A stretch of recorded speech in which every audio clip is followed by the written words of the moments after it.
Assalamualaikum warahmatullahi wabarakatuh. Perkenalkan, nama saya Kenza Fianda Dwi Putra dengan nomor NIM 21 120 120 114 0046.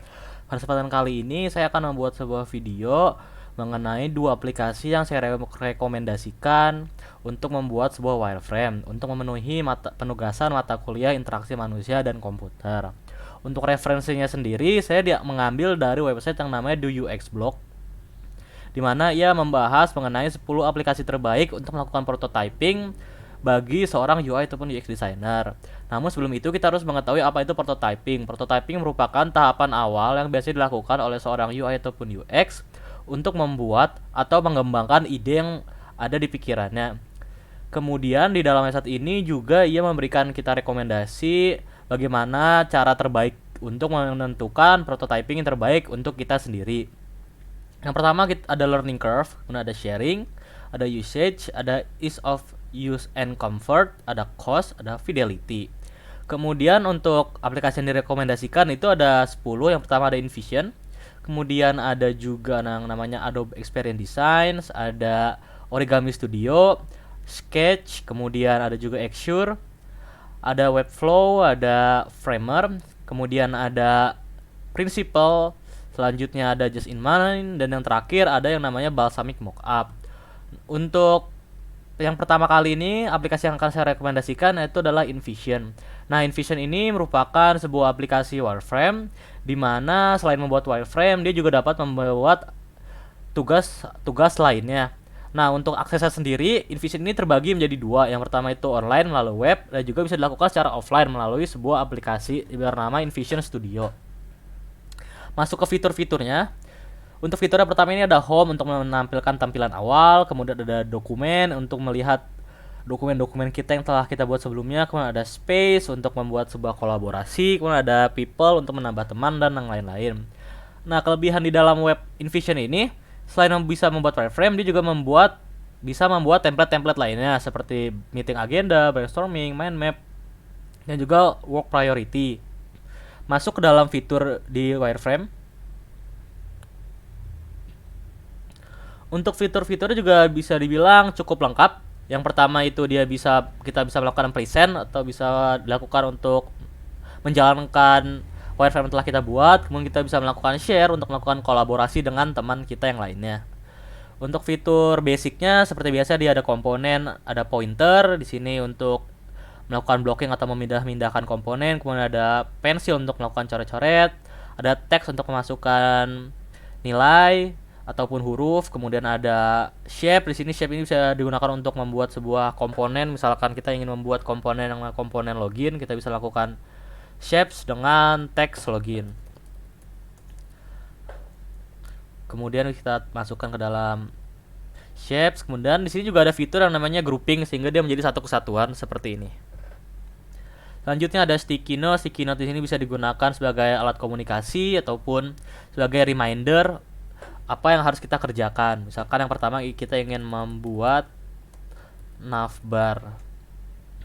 Kemudian di sini ada frame. Frame ini nanti bisa digunakan sebagai alas kita yang untuk menaruh komponen-komponen di atasnya. Misalkan kita gunakan segini, nanti kita bisa masukkan komponen font ini ke dalam frame. Kita bisa memberikan judul home page. Selanjutnya di sini ada juga board. Board ini bisa dibilang sebagai tempat untuk mencatat. Di sana dia ada bentuk board ataupun bentuk page. Kemudian untuk fitur selanjutnya ada juga yang namanya emoticon. Di sini emoticon untuk memberikan reaksi kita terhadap suatu komponen ataupun frame. Selanjutnya ada fitur komen. Nah, fitur komen ini bisa digunakan sebagai alat komunikasi juga. Misalkan kita tidak menggunakan yang namanya aplikasi pihak ketiga seperti Discord dan lain-lain. Selanjutnya di sini ada More Tools. More Tools ini ada beberapa fitur juga di dalam More Tools ini. Yang pertama itu upload. Kita bisa mengupload gambar ataupun wireframe yang telah kita buat sebelumnya. Kemudian ada fitur embed di mana kita bisa menghubungkan InVision ini dengan Google, Microsoft, YouTube, bahkan sampai dengan Figma. Kemudian juga ada yang namanya insert template. Untuk insert template ini, InVision menyediakan beberapa template yang bisa kita akses Selain untuk wireframe, dia juga menyediakan template-template seperti untuk brainstorming, flowchart, strategi, agile workflow, dan lain-lain. Kita juga bisa melakukan custom template untuk nanti kita gunakan. Selanjutnya ada yang namanya aplikasi Figma, wireframe, Adobe XD. Untuk apa aplikasi-aplikasi ini? Ini bertujuan agar kita dapat menghubungkan aplikasi-aplikasi seperti Figma, Adobe XD, dan lain-lain agar dapat terhubung ke InVision. Bisa saya ambil contoh. Saya mengakses link Figma yang telah saya punya. Saya melakukan browsing frame. Nah, dia akan mengakses frame-frame yang telah saya buat di dalam Figma dan kita bisa melakukan import terhadap frame tersebut.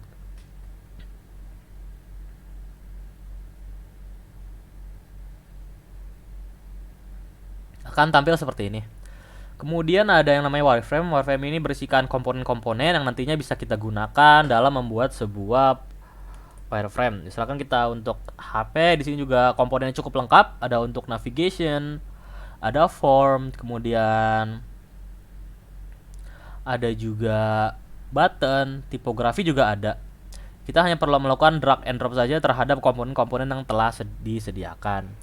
Kemudian untuk penjelasan dari yang bagian web ini sudah kelar. Selanjutnya kita mengakses yang namanya InVision di bagian aplikasi. Nah, untuk di bagian aplikasi ini dia tidak berfokus kepada wireframe. Dia lebih berfokus ke dalam design user interface. Sehingga dapat dikatakan untuk bagian InVision Studio atau bagian offline ini dia lebih ke arah seperti mengikuti aplikasi Figma.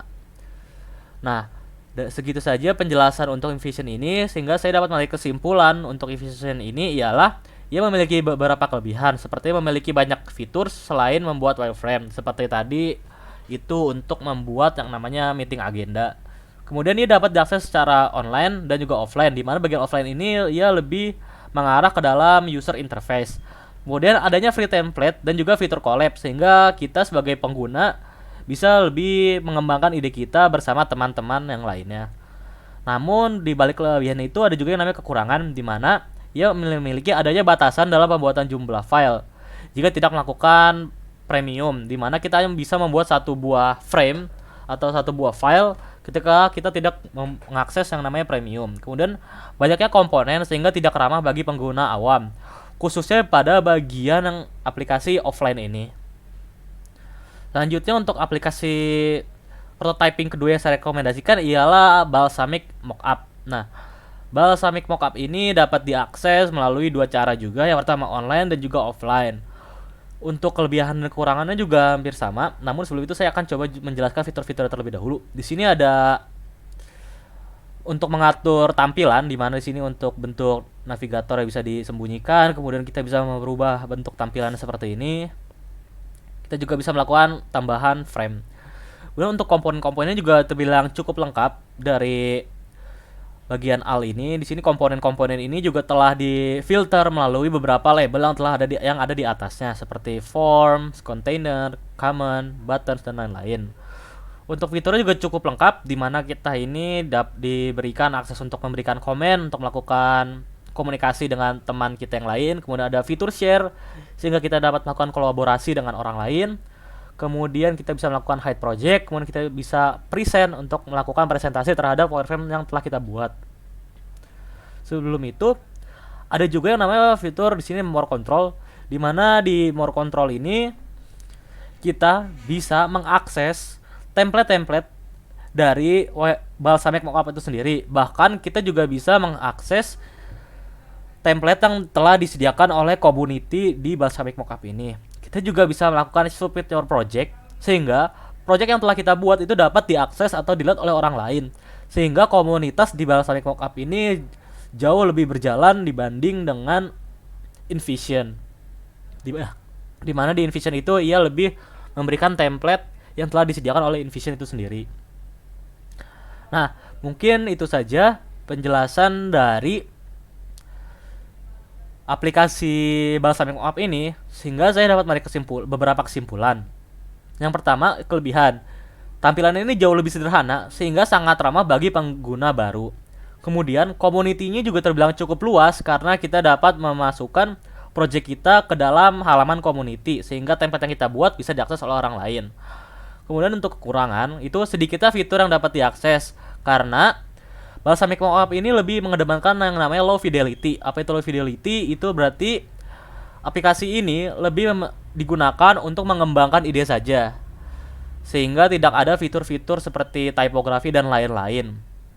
Kemudian ada penempatan komponen yang kurang tersusun rapi. Maksud dari perkataan ini ialah jika kita lihat di Balsamiq Mockup, pada bagian form ia menyediakan yang namanya combo box.